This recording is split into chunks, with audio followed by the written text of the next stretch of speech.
열왕기상 14장 16절에서 18절 말씀 우리 한 목소리로 읽겠습니다. 여호와께서 여로보암의 죄로 말미암아 이스라엘을 버리시리니 이는 그도 범죄하고 이스라엘로 범죄하게 하였음이니라 하니라. 여로보암의 아내가 일어나 디르사로 돌아가서 집 문지방에 이를 때에 그 아이가 죽은지라. 온 이스라엘이 그를 장사하고 그를 위하여 슬퍼하니 여호와께서 그의 종 선지자 아히야를 통하여 하신 말씀과 같이 되었더라. 아멘. 이스라엘이 남유다와 북이스라엘로 분열되었습니다. 남유다는 솔로몬의 아들 르호보암이, 북이스라엘에는 여로보암이 왕위에 올랐죠. 그 중에서 성경이 먼저, 열왕기가 먼저 주목하고 있는 것은 여로보암입니다. 여로보암은 하나님께서 말씀하신 대로 왕이 되었죠. 이것은 하나님께서 그가 왕이 되리라 하실 때에 주신 모든 약속들이 유효하다는 증거였습니다. 하나님께서 여로보암에 어떤 약속을 주셨느냐? 하나님의 말씀을 신뢰하고 그 말씀을 따라 행하면 그 나라와 왕위를 영원히 견고하게 하시겠다 약속하셨습니다.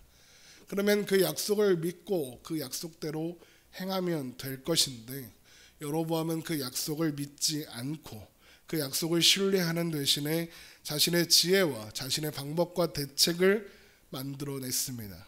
그래서 한 일이 뭐냐? 수도를 여러 번 옮기면서 여러 도시의 요새를 만드는 것이었고, 또 새로운 종교를 만들어서 신정과 제사장과 종교 행사를 만들어 백성들의 마음을 그 종교로 모으는 것이었습니다. 여로보암이 왜 이런 일을 했느냐? 백성들의 손에 죽임을 당하고 그 왕위를 빼앗기는 것이 두려웠기 때문입니다. 열왕기상 12장 26절이죠. 그의 마음에 스스로 이르기를 나라가 이제 다윗의 집으로 돌아가리로다. 만일 이 백성이 예루살렘에 있는 여호와의 성전에 제사를 드리고자 하여 올라가면 이 백성의 마음이 유다 왕 된 그들의 주 르호보암에게로 돌아가서 나를 죽이고 유다의 왕 르호보암에게로 돌아가리로다 하고, 지금 여로보암이 생각하는 이 걱정은 하나님께서 행하신 일이 사람에 의해서 취소될 수 있다, 없던 일이 될 수 있다라고 생각하고 있는 겁니다. 그러나 하나님께서는 하나님께서 정하신 일을 사람이 취소하게 만들 수 없다는 증거로 18만 명의 대군을 이끌고 오는 르호보암을 그냥 돌아가게 하는 걸 보여주셨습니다. 그러면 하나님을 좀 믿을 만도 한데, 여로보암은 여전히 하나님을 믿지 않고 하나님과 그분의 약속을 신뢰하는 대신에 자신의 지혜를 신뢰하기로 결정했죠. 그래서 하나님은 하나님의 사람을 베델에서 자기가 만든 제단에서 분향하고 있는 여로보암에게로 보내십니다. 그리고 그의 손으로 만든 방법과 대책은 결국엔 무너질 것이고, 그 증거로 오늘 그 제단이 무너지고 그 제단 위에 있던 재가 쏟아지는 것을 보게 될 것이라고 말씀하십니다. 그리고 그 과정에서 여로보암의 손이 말랐다가 회복되는 이 일도 경험하게 하셨죠.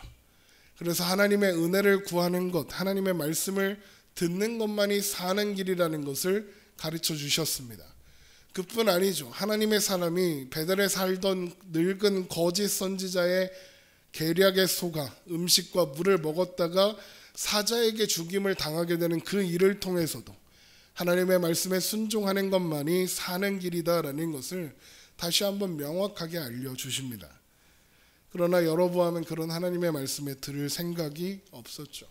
대신 자신의 방법을 더욱 견고하게 하고 강화하는 쪽으로 가게 되었습니다. 스스로 멸망의 길을 가기로 결정한 거죠. 그로 인해서 여로보암은 하나님 앞에 가장 그릇되게 행한 사람의 대명사가 되어서 열왕기 내내 하나님을 배반하고 그 명령에 순종하지 않는 사람들을 여로보암의 길을 갔다라고 묘사하게 됩니다. 자, 그렇게 여로보암이 악한 길을 가고 있던 어느 날, 여로보암의 아들 아비야가 큰 병에 걸리게 됩니다. 열왕기상 14장 1절입니다. 그때 여로보암의 아들 아비야가 병든지라. 아마도 아비야는 여로보암의 첫 아들, 그러니까 왕위를 물려받을 사람이었던 것 같습니다. 그러면 여로보암이 아비야가 병들었으니 어떻게 했겠습니까? 온갖 방법들을 동원해서 아들을 고치려고 애를 썼겠죠. 그리고 그 방법들 중에는 자신이 만든 금송아지를 에게 가서 분양하고 거기서 기도하고 했겠죠. 그러나 아이가 낳을 기미가 보이지 않는 겁니다. 그러니까 아이가 낳지 않았다는 이 말은 여로보암이 생각하는 좋은 방법이 하나도 통하지 않았다, 이런 뜻입니다. 그러자 모든 방법들이 헛된 것을 확인한 그때 여로보암은 한 사람을 떠올립니다. 바로 하나님께서 자신을 왕으로 삼겠다 말씀하신 것을 전해 주었던 아히야라는 선지자였습니다. 열왕기상 14장 2절입니다. 여로보암이 자기 아내에게 이르되 청하건대 일어나 변장하여 사람들이 그대가 여로보암의 아내임을 알지 못하게 하고 실로로 가라. 거기 선지자 아히야가 있나니 그는 이전에 내가 이 백성의 왕이 될 것을 내게 말한 사람이니라. 여로보암이 아히야라는 사람을 떠올린 이유는 베델에서 자신의 말랐던 손이 하나님의 사람에게 부탁해서 은혜를 구했더니 회복되는 것을 경험한 그 사건이 기억났기 때문일 겁니다.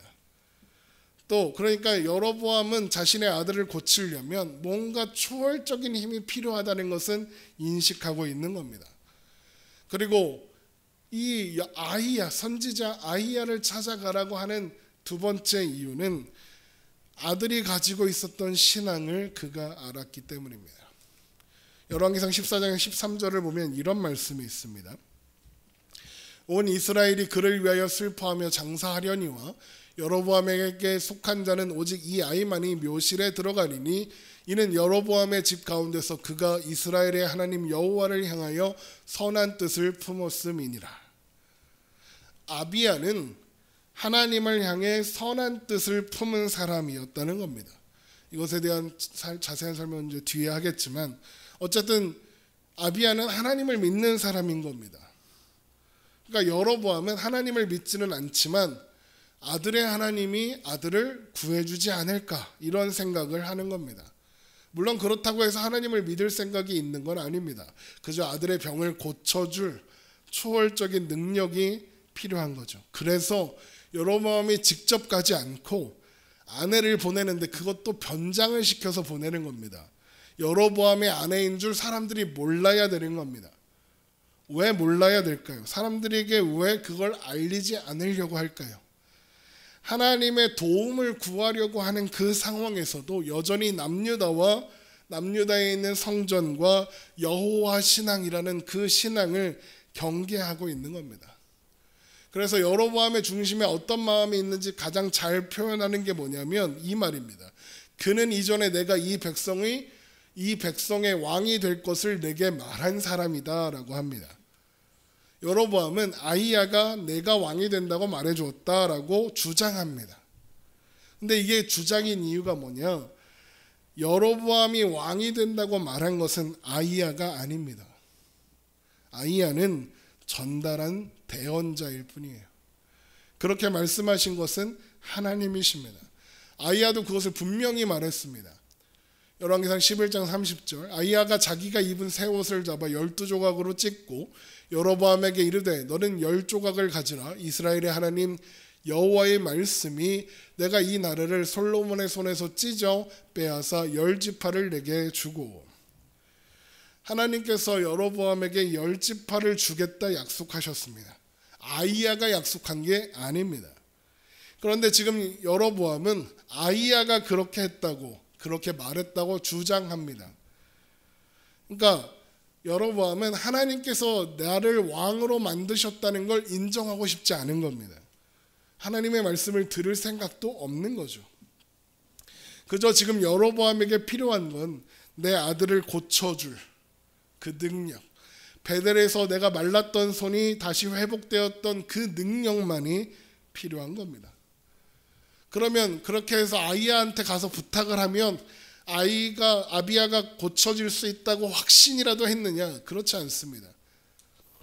열왕기상 14장 3절 그대의 손에 떡 10개와 과자와 꿀 한 병을 가지고 그에게로 가라. 그가 그대에게 이 아이가 어떻게 될지 알게 하리라. 그가 그대에게 이 아이가 어떻게 될지 알게 하리라. 이게 무슨 뜻입니까? 아이한테 가서 물어봐도 아이가 살 수도 있고 죽을 수도 있다. 이렇게 생각하는 겁니다. 그러니까 여러분 하나님께 은혜를 구하면 아이가 살 수 있다고 생각하는 것뿐이지 하나님을 믿지는 않는 겁니다. 하나님을 믿을 수는 없지만 도움은 받아야겠고 하나님을 인정할 수는 없지만 그 능력을 써먹기는 해야겠는 그런 아주 이해상충적인 상태인 겁니다. 이게 여로보암이 생각하는 하나님의 존재입니다. 그래서 여로보암의 아내는 남편의 말대로 아이야가 있는 실로로 찾아갑니다. 당시 아이야는 나이가 많아서 눈이 어두워 잘 보이지 않았습니다. 그래서 여로보암의 아내가 그렇게 꾸미고 이렇게 자신의 정체를 숨기고 오면 절대 알아볼 수 있는 상황이 아니었습니다. 그런데 아이야는 여로보암의 아내가 그의 집으로 들어오자마자 그가 여로보암의 아내인 줄 바로 압니다. 왜 그러냐? 하나님께서 미리 말씀하셨기 때문입니다. 열왕기상 14장 4절입니다. 여로보암의 아내가 그대로 하여 일어나 실로로 가서 아이야의 집에 이르니 아이야는 나이가 많아 눈이 어두워 보지 못하더라. 여호와께서 아이야에게 이르시되 여로보암의 아내가 자기 아들이 병들었으므로 내게 물으러 오나니 너는 이러이러하게 대답하라. 그가 들어올 때에 다른 사람인 채 함이니라. 그래서 아히야는 여로보암의 아내가 들어오는 발소리를 듣고 바로 압니다. 자기 앞으로 오기도 전에 하나님의 말씀을 선포하기 시작합니다. 열왕기상 14장 6절 그가 문으로 들어올 때에 아히야가 그 발소리를 듣고 말하되 그러니까 이제 막 문지방 넘은 겁니다. 발소리를 듣고 여로보암의 아내여 들어오라. 내가 어찌하여 다른 사람인 채 하느냐? 내가 명령을 받아 흉한 일을 내게 전하리니 그럽니다. 제일 먼저 하나님께서 여로보암을 왕으로 세우시며 하신 약속을 확인시키십니다. 그리고 하나님의 그 약속을 외면한 건 하나님이 아니라 여로보암이라는 사실을 분명하게 말씀하십니다. 열왕기상 14장 7절 가서 여로보암에게 말하라. 이스라엘의 하나님 여호와의 말씀이 내가 너를 백성 중에서 들여 내 백성 이스라엘의 주권자가 되게 하고 나라를 다윗의 집에서 찢어내어 내게 주었거늘 너는 내 종 다윗이 내 명령을 지켜 진심으로 나를 따르며 나 보기에 정직한 일만 행하였음과 같지 아니하고 내 이전의 사람들보다 더 악을 행하고 가서 너를 위하여 다른 신을 만들며 우상을 부어 만들어 나를 노엽게 하고 나를 내 등 뒤에 버렸도다. 그러므로 하나님은 여로보암의 집에 재앙을 내리사 여로보암에게 속한 모든 사람들이 죽임을 당하고 성읍에서는 개가 들에서는 공중의 새가 그 시체들을 먹을 것이다 라고 말씀하십니다. 열왕기상 14장 10절입니다. 그러므로 내가 여로보암의 집에 재앙을 내려 여로보암에게 속한 사내는 이스라엘 가운데 매인자나 노인자나 다 끊어버리되 거름 더미를 쓸어버림 같이 여로보암의 집을 말갛게 쓸어버릴지라. 여로보암에게 속한 자가 성읍에서 죽은 즉 개가 먹고 들에서 죽은 즉 공중의 새가 먹으리니 이는 여호와께서 말씀하셨음이니라 하셨나니. 그리고 한 가지 더 말씀하신 것은 병에 걸린 여로보암의 아들 아비야는 죽을 거다라고 하십니다.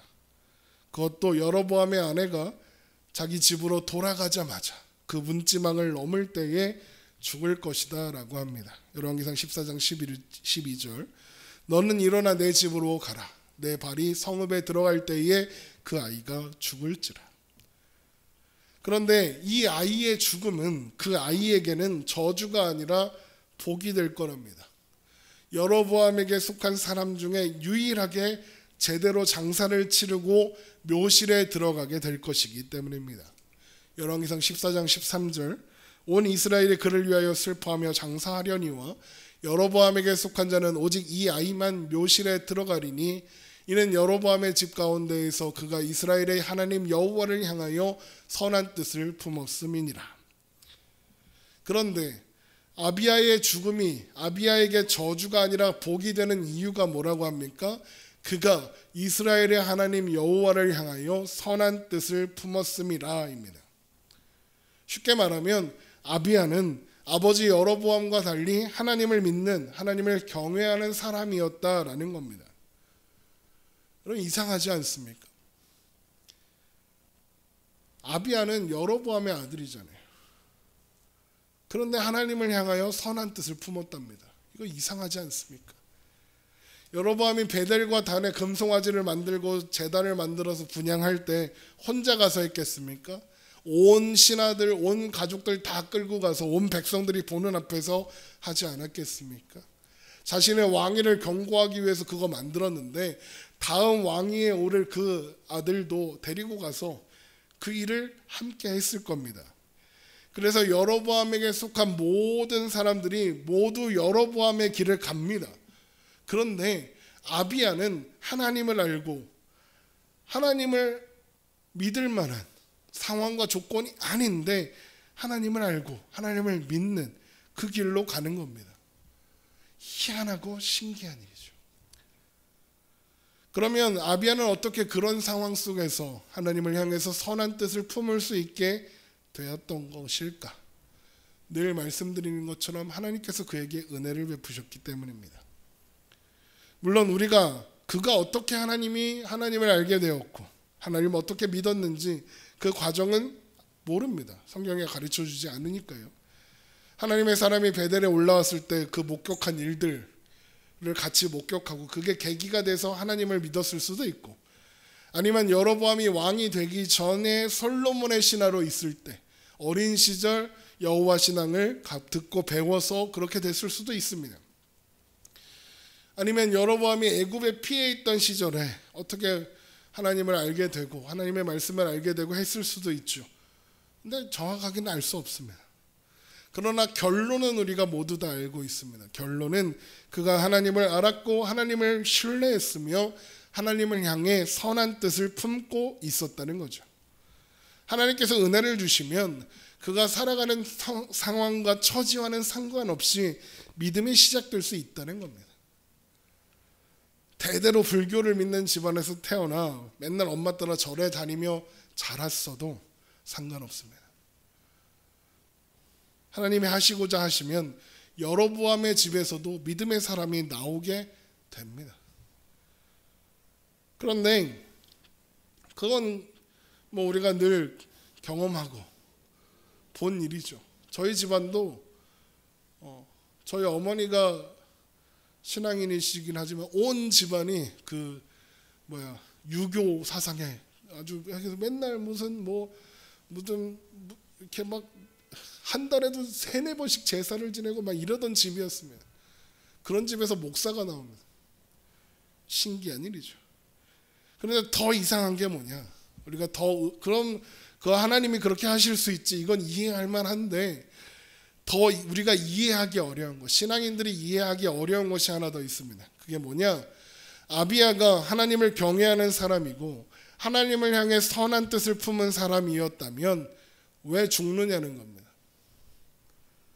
반대가 되어야 하지 않나요? 아비야가 살고 나머지가 죽어야죠. 아비야는 죽고 나머지는 살아요. 물론 나중에 다 죽임을 당하기는 하지만 그건 그때 가서 일이고, 여로보암은 이후로도 잘 먹고 잘 살며 22년을 왕위에 있었고 그 아들인 나답이 왕위를 이어받습니다. 열왕기상 14장 20절, 여로보암이 왕이 된 지 22년이라 그가 그의 조상들과 함께 잠에 그의 아들 나답이 대신하여 왕이 되니라. 우리의 생각에는 아비야가, 하나님을 경외하는 아비야가 살아서 여로보암의 뒤를 잇는 왕이 되면 만사형통일 것 같은데, 아비야는 죽고 엉뚱한 사람이 왕이 되는 겁니다. 우리가 기대하는 건 아비야 같은 사람이 살아서 왕이 되는 거고 그가 성공하는 건데, 하나님은 그렇게 하지 않으신다는 겁니다. 여러분, 이것은 하나님께서 하나님의 백성들, 하나님의 자녀들에게 이루시려는 것이 이 세상에서의 성공과는 무관하다는 것을 보여줍니다. 여러분, 오래 산다고 복이 아니고 일찍 죽는다고 저주인 것이 아닙니다. 돈을 많이 벌어야 복이고 돈을 못 번다고 저주인 게 아닙니다. 성공해야 복이 아니고 성공하지 못했다고 해서 저주가 되는 것이 아니라는 겁니다.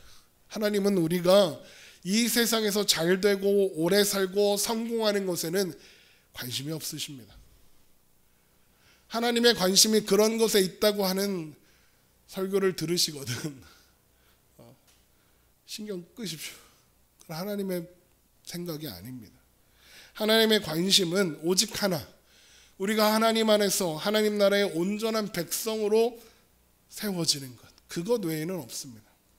에베소서 4장 13절, 우리가 다 하나님의 아들을 믿는 것과 아는 일에 하나가 되어 온전한 사람을 이루어 그리스도의 장성한 분량에 충만한 데까지 이르리니 이는 우리가 이제부터 어린아이가 되지 아니하여 사람의 속임수와 간사한 유혹에 빠져 온갖 교훈의 풍조에 밀려 요동하지 않게 하려 함이라. 오직 사랑 안에서 참된 것을 향하여 범사에 그에게까지 자랄지라. 그는 머리니 곧 그리스도라. 만약에 하나님이 주시는 복이라는 게 이 세상에서 잘되고 오래 살고 성공하는 거라면 성경엔 불쌍한 사람들이 너무 많습니다. 여러분, 바울은 어떻습니까? 바울은 너무 불행합니다. 12사도는 또 어떻습니까? 다 순교했습니다. 요한 빼고. 순교하지 못한 요한은 반모섬의 채석장에서 돌 캐다가 요한계시록을 기록하기는 하지만 고통 중에 죽어야 됐습니다. 고린도전서 15장 19절, 만일 그리스도 안에서 우리가 바라는 것이 다만 이 세상의 삶뿐이면 모든 사람 가운데 우리가 더욱 불쌍한 자이니라. 사도 바울이 왜 이런 이야기를 하겠습니까? 그리스도 안에서 우리가 바라는 것이 이 세상의 삶뿐이 아니라는 겁니다. 하나님께서 주시는 복은 이 세상과는 상관이 없습니다.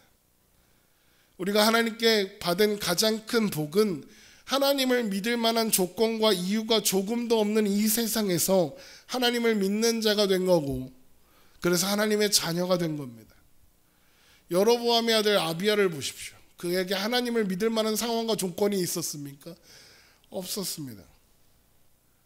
그런데 그가 하나님을 믿습니다. 그는 다른 사람들보다 조금 일찍 죽게 되었지만 오히려 하나님 안에서 큰 복을 누리는 사람으로 죽는 겁니다. 그래서 굳이 그는 죽어서 그만 아비야만 묘실에 들어갈 것이다 라고 하는 겁니다.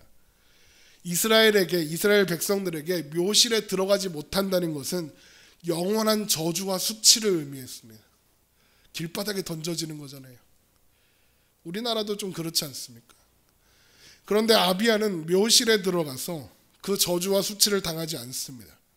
그리고 그 묘실에서 영원히 삽니다. 이스라엘의 신앙관입니다. 그 묘실에서 영원한 안식과 평안을 누리는 겁니다. 저주를 면하고 부끄러움을 당하지 않고 영원한 안식을 누리게 된다는 것. 그게 하나님의 백성만이 누릴 수 있는 특권이거든요. 로마서 10장 11절, 성경에 이르되 누구든지 그를 믿는 자는 부끄러움을 당하지 아니하리라 하니 유대인이나 헬라인이나 차별이 없음이라. 한 분이신 주께서 모든 사람의 주가 되사 그를 부르는 모든 사람에게 부요하시도다. 누구든지 주의 이름을 부르는 자는 구원을 받으리라. 믿는 자에게 죽음은 영원한 안식으로 들어가는 통로일 뿐 저주가 아닙니다. 그러나 여로보암의 집은 끊어질 것이고 그와 함께 이스라엘 또한 버림을 받아 열방으로 흩어지게 될 겁니다. 열왕기상 14장 14절, 여호와께서 이스라엘 위에 한 왕을 일으키신즉 그가 그날에 여로보암의 집을 끊어버리리라. 언제냐 하니 곧 이제라. 여호와께서 이스라엘을 쳐서 물에서 흔들리는 갈대같이 되게 하시고 이스라엘을 그의 조상들에게 주신 이 좋은 땅에서 뽑아 그들을 강 너머로 흩으시리니 그들이 아세라상을 만들어 여호와를 진노하게 하였음이니라. 여호와께서 여로보암의 죄로 말미암아 이스라엘을 버리시리니 이는 그도 범죄하고 이스라엘로 범죄하게 하였음이라 하니라. 이 말씀을 보면 여로보암 한 사람 때문에 이스라엘이 다 망하게 됐다, 이렇게 생각하기 쉽습니다. 그런데 하나님께서 여로보암의 죄로 말미암아 이스라엘을 버리겠다 하시는 것은 이스라엘 모두가 여로보암의 길을 갔다, 이스라엘 모두가 여로보암의 길에 서 있었다, 이런 의미입니다. 여로보암만 특별히 죄인이고 이스라엘은 여로보암만 아니었으면 죄인이 되지 않았을 건데 여로보암 때문에 망했다, 이게 아니라 여로보암이나 이스라엘이나 똑같이 한 통속이 되어서 망하는 길로 가는 겁니다. 의인은 없나니 하나도 없나니 없도다입니다. 그렇게 여로보암의 아내가 이 모든 말을 듣고 집에 도착합니다. 그러자마자 아히야가 말한 대로 아비야가 죽습니다. 그리고 아히야 선지자가 선포한 하나님의 말씀 그대로 그의 장례가 온 이스라엘의 슬픔 가운데서 치러집니다. 열왕기상 14장 17절, 여로보암의 아내가 일어나 디르사로 돌아가서 집 문지방에 이를 때에 그 아이가 죽은지라 온 이스라엘이 그를 장사하고 그를 위하여 슬퍼하니 여호와께서 그의 종 선지자 아히야를 통하여 하신 말씀과 같이 되었더라. 하나님께서 말씀하신 대로 되었다입니다. 아비야의 죽음과 그의 장례식은 하나님께서 선지자를 통해 하신 말씀을 반드시 이루시겠다라는 것, 하나도 빠짐없이 반드시 이루시겠다는 확증이 됐다는 겁니다. 그래서 아비야의 병과 죽음은 여로보암의 죄에 대한 벌이 아닙니다. 여로보암이 죄를 지어서 그 아들이 벌을 받았다, 이렇게 생각하시면 안 됩니다. 앞에서 계속 확인한 것처럼 아비야의 죽음은 그 자신에게는 저주가 아니라 복이었습니다. 그리고 여로보암에게 아비야의 죽음은, 그리고 또 그 장례식은 하나님께서 그에게 주시는 교훈이고 말씀입니다. 여로보암이 아들이 가지고 있는 그 신앙을 몰랐겠습니까? 하나님을 향해 선한 마음을 갖고 있다는 걸 여로보암이 몰랐겠습니까? 당연히 알았을 겁니다. 그러니까 아들의 죽음에 대해서 선지자한테 가서 물어보라고 시키는 거 아닙니까? 그런 상태에서, 그리고 그 아들의 죽음 이후에 자신과 자신의 가문이 일어날 일들을 들었습니다. 하나님을 향한 선한 마음을 가지고 있었던 아비야만이 묘실에 들어가서 평안히 안식하게 될 거고 나머지는 비참한 결론을 맞이하게 된답니다. 하나님께서 이것을 통해서 여로보암에게 말씀하시려는 게 뭐겠습니까? 하나님을 향한 선한 마음을 가지는 것만이 영원한 안식을 누릴 수 있는 유일한 방법이다라는 겁니다. 아들의 죽음을 통해서 너 그것 좀 알으라는 겁니다. 그러나 여로보암은 하나님의 최후 통첩과도 같았던 이 하나님의 말씀에 여전히 귀를 기울이지 않고 돌이키지 않았습니다. 그렇게 22년 동안 왕위에 있게 됩니다. 그리고 그의 아들 나답이 왕위에 오르게 됩니다. 열왕기상 14장 19절, 여로보암의 그 남은 행적, 곧 그가 어떻게 싸웠는지와 어떻게 다스렸는지는 이스라엘 왕 역대 지략에 기록되니라. 여로보암이 왕이 된 지 22년이라 그가 그의 조상들과 함께 잠에 그의 아들 나답이 대신하여 왕이 되니라.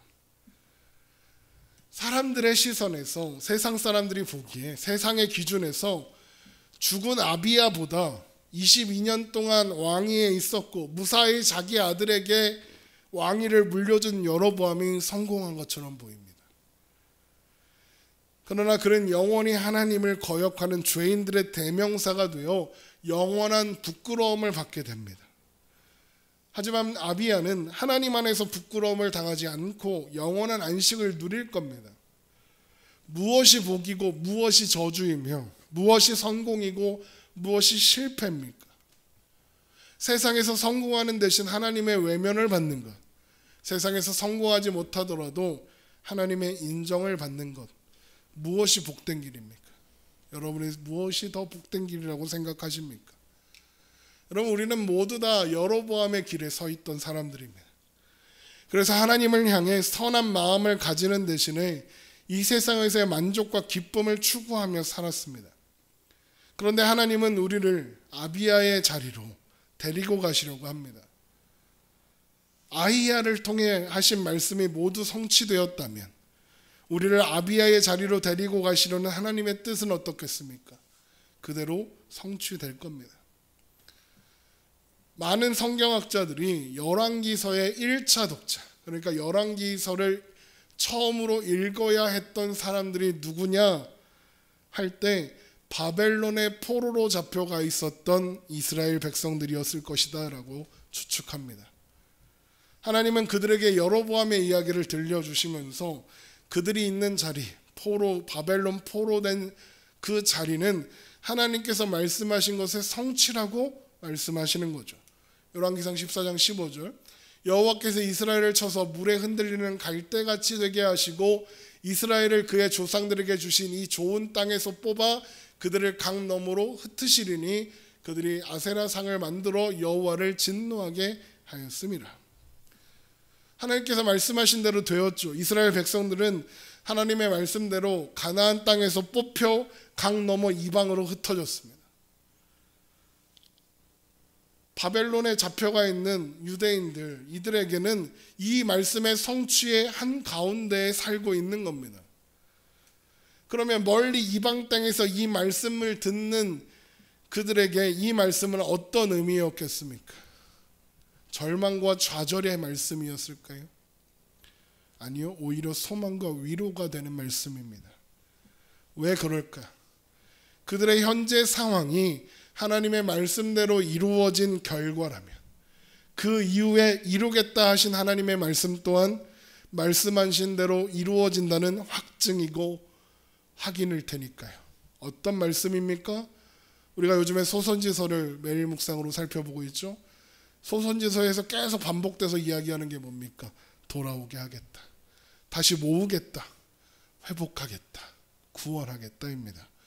아모스 9장 13절, 여호와의 말씀이니라 보라 날이 이를지라 그때 파종하는 자가 곡식 추수하는 자의 뒤를 이으며 포도를 밟는 자가 씨 뿌리는 자의 뒤를 이으며 산들은 단포도주를 흘리며 작은 산들은 녹으리라. 내가 내 백성 이스라엘이 사로잡힌 것을 돌이키리니 그들이 황폐한 성읍을 건축하며 거주하며 포도원들을 가꾸고 그 포도주를 마시며 과원들을 만들고 그 열매를 먹으리라. 내가 그들을 그들의 땅에 심으리니 그들이 내가 준 땅에서 다시 뽑히지 아니하리라. 내 하나님의 여호와의 말씀이니라. 하나님께서 아이야를 통해 말씀하신 것이 빠짐없이 성취되었다면 하나님께서 그 이후로도 수많은 선지자를 통해 말씀하신 모든 것들 다시 모을 것이고 그래서 하나님의 땅에 심을 것이며 다시는 뽑히지 않겠다 하시는 이 말씀 또한 그대로 성취될 것이다 라는 확증이 그들에게 이 말씀을 통해 열왕기의 이 말씀을 통해서 주어지는 겁니다.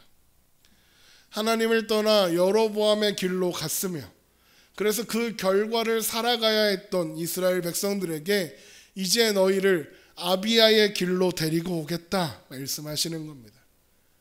여러분, 이것은 우리의 신앙 여정과도 많이 닮아 있습니다. 우리는 여로보암의 길에 서 있었고 내 소견에 옳은 대로 내 생각, 내 판단, 내 결정이 가장 좋다고 생각하며 살아갑니다. 그런데 우리는 우리의 그 삶에서 자꾸만 그게 아니라는 걸 확인해야만 합니다. 내 방법이 하나씩 사라지고 그러다가 결국에는 내가 더 이상 감당할 수 없다는 사실을 깨닫습니다. 그리고는 도움이 필요하다는 걸 알게 됩니다. 그래서 도움을 간절히 바라며 손을 내밀었더니 그곳에 하나님이 계십니다. 그제서야 우리는 알게 되는 거예요. 하나님은 처음부터 우리의 손을 붙잡고 계셨다는 사실, 우리를 한 번도 놓지 않으셨다는 사실, 우리에게 아비야의 마음, 하나님을 향한 선한 마음을 갖게 하시려고 그렇게 늘 언제나 붙잡고 계셨다는 사실을 알게 되는 거예요. 그래서 여러분, 우리는 우리의 오늘의 현실 때문에, 우리의 모습 때문에 좌절하지 않을 수 있습니다. 여러분, 우리는 여전히 연약하고 부족해서 자꾸만 여로보암의 길로 가게 되고 그 길이 좋아 보이고 자꾸 그리로 눈길이 가고 그냥 여로보암의 길로 가서 잘 먹고 잘 사는 게 더 좋은 게 아닌가 이런 생각을 하게 됩니다. 그럴 때마다 우리 마음에 어떤 생각이 듭니까? 참 한심하다, 미련하다 이렇게 다 아는데도 왜 자꾸만 그쪽으로 시선이 가고 마음이 가는 걸까? 그러나 하나님은 우리의 그런 한심함과 미련함 때문에 절망할 필요가 없다고 하십니다. 내가 너의 손을 붙잡고 있다. 내가 약속한 것은 반드시 이룬다라는 그 말씀입니다. 시편 23편 다들 잘 아시죠? 여호와는 나의 목자시니 내게 부족함이 없으리로다. 그가 나를 푸른 풀밭에 누이시며 쉴만한 물가로 인도하시는도다. 내 영혼을 소생시키시고 자기 이름을 위하여 의의 길로 인도하시는도다. 하나님은 나의 목자시니 내게 부족함이 없으리로다 이래야 되는데 하나님이 나의 목자신데 우리는 부족한 게 너무나 많습니다. 그래서 불안하고 두려운 게 너무 많습니다. 그런데 하나님은 뭐라고 말씀하시느냐? 두려워할 필요가 없다 하십니다. 왜 두렵지 않습니까? 왜 두려워할 필요가 없습니까? 하나님께서 지팡이와 막대기로 우리를 지키고 계시기 때문이랍니다. 시편 23편 4절 내가 사망의 음침한 골짜기로 다닐지라도 해를 두려워하지 않을 것은 주께서 나와 함께 하심이라. 주의 지팡이와 막대기가 나를 안위하시나이다. 나는 미련하고 연약해서 다른 길로 자꾸만 가면 지팡이로 잡아서 끌어올 거고 떨어지면 지팡이 끝에 걸어서 집어 올릴 거고 다른 길로 자꾸만 가려고 하면 지팡이로 툭툭 쳐서 제자리로 돌아오게 하시고 그래서 결국에는 우리가 원수의 앞에서도 평안하게 밥을 먹으며 평안하게 쉴 수 있는 하나님의 집에 영원히 살게 하실 거니까요. 시편 23편 5절 주께서 내 원수의 목전에 내게 상을 차려주시고 이 밥상입니다. 기름을 내 머리에 부으셨으니 내 잔이 넘치나이다. 내 평생의 선하심과 인자하심이 반드시 나를 따르리니 내가 여호와의 집에 영원히 살리로다. 그래서 우리는 부족한 게 너무 많지만 여호와는 나의 목자시니 내가 부족함이 없습니다 라고 고백할 수 있으며 오늘을 살아갈 수 있는 겁니다. 나의 실력과 현실이 아니라 하나님의 하나님 되심을 바라보시기 바랍니다. 나의 현실과 상황이 아니라 하나님께서 우리에게 이루시려는 일이 무엇인지 생각하고 기억하시기 바랍니다. 그리고 말씀하신 것을 반드시 이루시는 신실하신 하나님을 바라보십시오. 그리고 오늘을 살면 됩니다. 하나님께서 우리의 모든 오늘들을 인도하시고 도우실 테니까요. 우리의 현재의 모습은 우리의 결론이 아닙니다. 하나님의 뜻과 계획이 우리의 결론이며 그것은 이미 하나님께서 시작하셨기 때문에 완성된 일이라는 것 잊지 않으며 오늘을 살아가는 우리가 되기를 주님의 이름으로 축원합니다. 기도하겠습니다.